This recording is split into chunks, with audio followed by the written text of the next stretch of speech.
México es un país hermoso, lleno de diversidad, cultura y buena comida, pero detrás de todo esto esconde una cara completamente diferente. En este video hablaremos de 4 casos oscuros y controversiales ocurridos en México.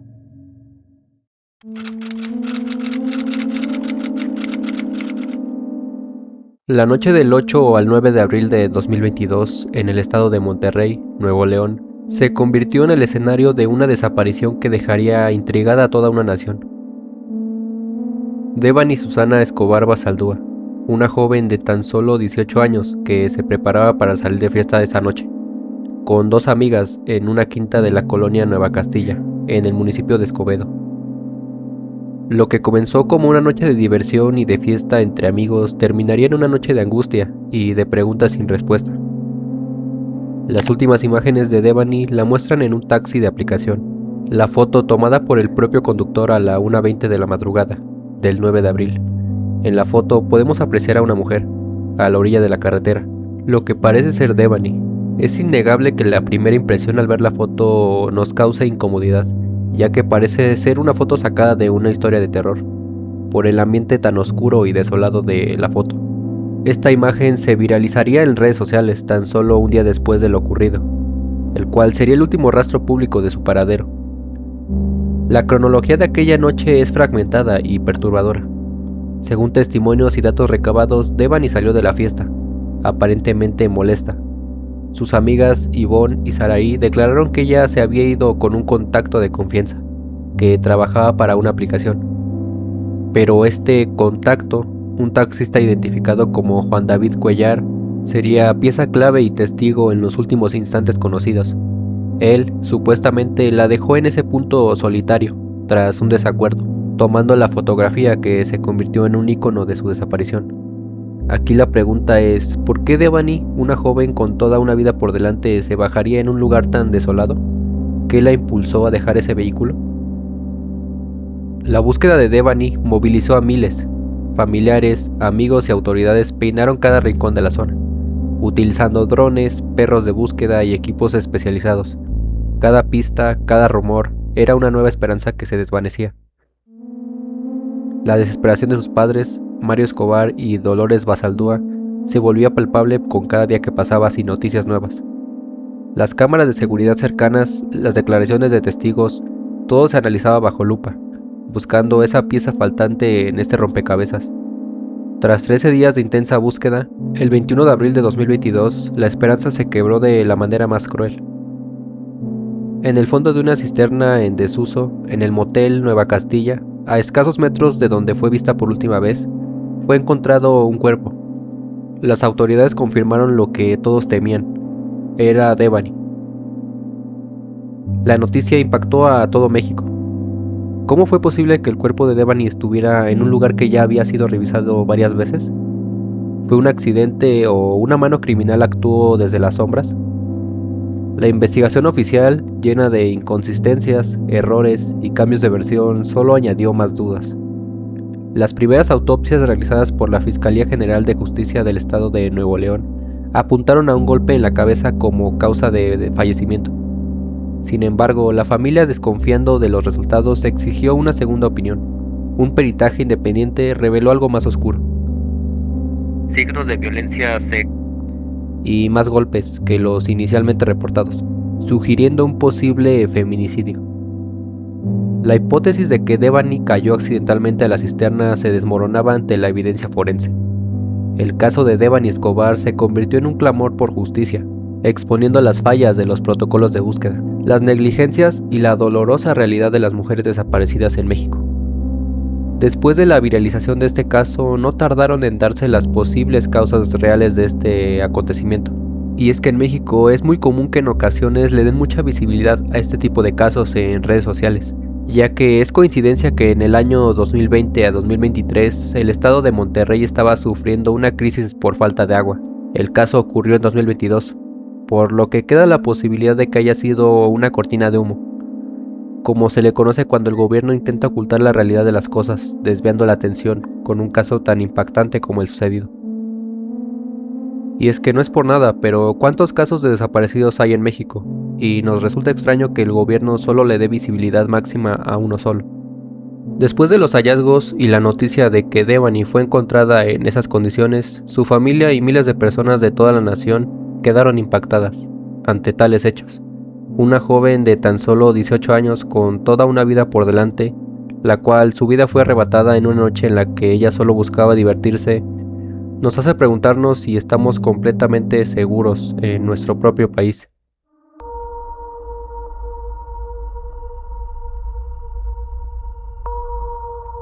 Nuestra historia comienza el domingo 21 de marzo de 2010. Paulette regresaba de un viaje a Valle de Bravo con su padre, Mauricio Guevara, y su hermana mayor. Su madre, Lisette Farah, la recibió en el departamento. Según los testimonios, esa noche la madre la preparó para dormir y la arropó en su cama. Fue la última vez que, supuestamente, se le vio con vida.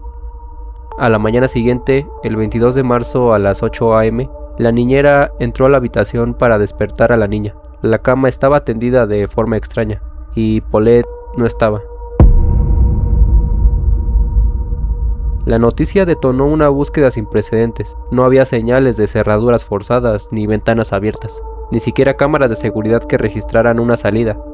El departamento de los Guevara Farah se convirtió en el epicentro de una investigación mediática agresiva durante los siguientes 9 días.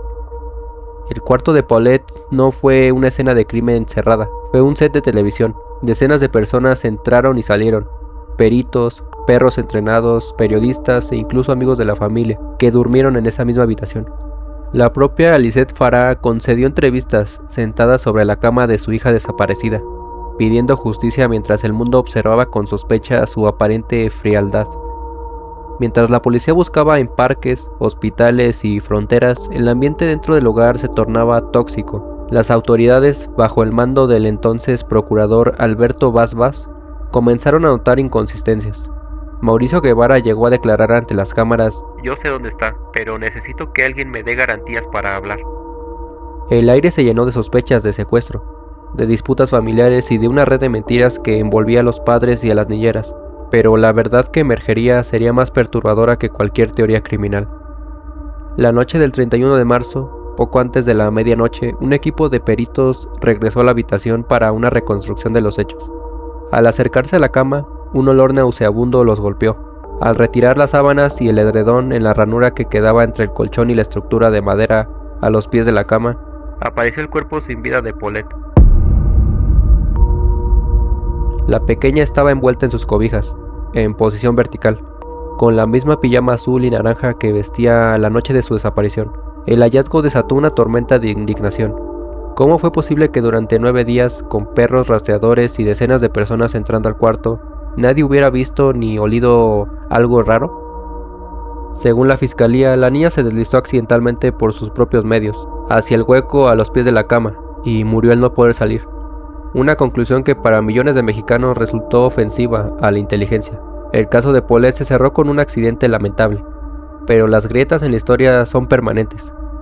Las sábanas de la cama fueron cambiadas durante los días de búsqueda por las niñeras. La pijama que vestía el cuerpo apareció días antes en una entrevista televisiva, grabada sobre la misma cama. Tiempo después de aquel suceso extraño, las teorías no tardaron en salir, como es costumbre en redes sociales, y es que todo apunta a que no se trató de un simple accidente. Muchos comenzaron a señalar a la misma madre de Paulette como la principal sospechosa y responsable, ya que es extraño que en la mayoría de veces en las que se logra ver en las entrevistas se le nota demasiado relajada, y en ocasiones con un tono burlón y sonriente, cosa que nos hace pensar que posiblemente no se haya tratado de un simple accidente, sino que se trató de algo más oscuro.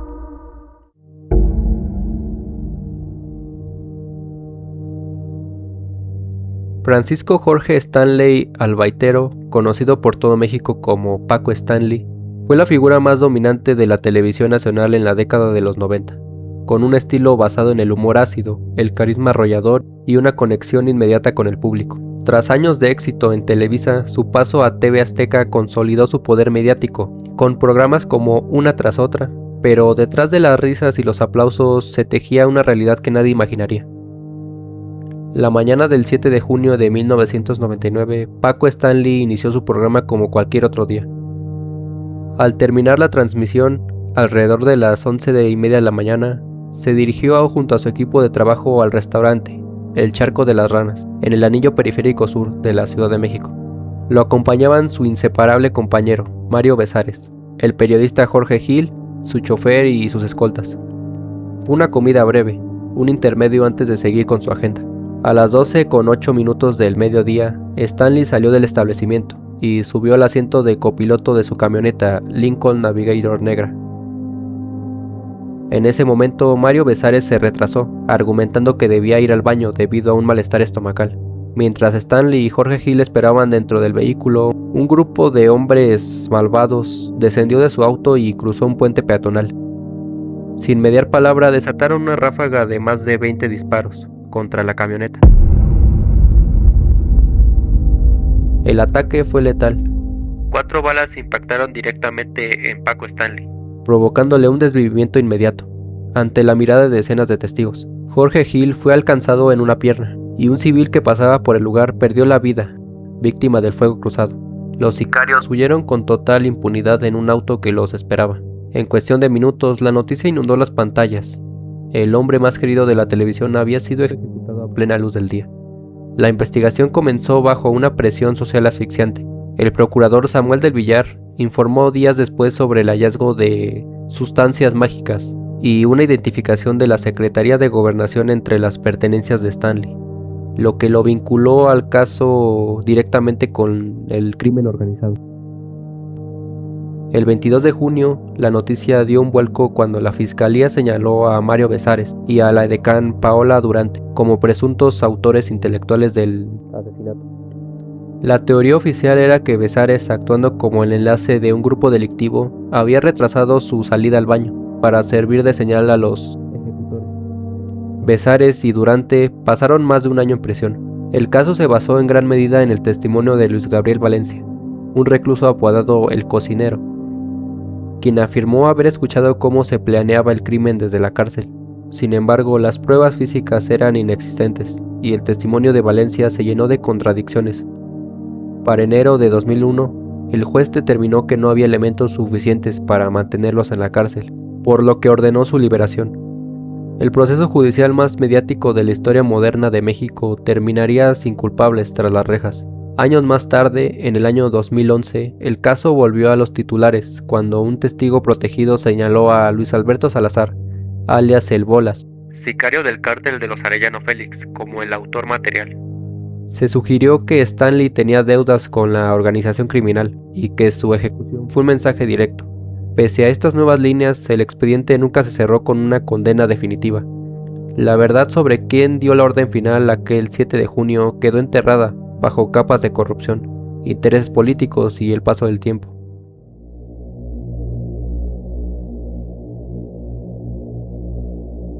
El miércoles 23 de marzo de 1994, la historia moderna de México se fracturó en un barrio popular de Tijuana, llamado Lomas Taurinas.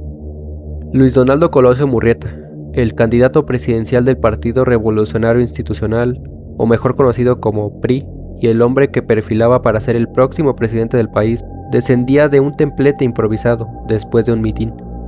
Eran las 17:12. La canción La Culebra retumbaba en las bocinas mientras Colosio intentaba caminar entre una multitud de más de 4,000 personas. En medio del caos y la falta de un cerco de seguridad eficiente, un brazo se extendió por el lado derecho del candidato. Un revólver Taurus calibre .38 se pegó a su cabeza, y el resto es historia. Un segundo después, mientras Colosio giraba y caía, recibió otro impacto en el abdomen.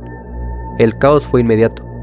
El equipo de seguridad sometió a un joven de 23 años, identificado como Mario Aburto Martínez, mientras el candidato era trasladado de urgencia al Hospital General de Tijuana. A las 20 horas, se anunció lo impensable. Luis Donaldo Colosio había fallecido.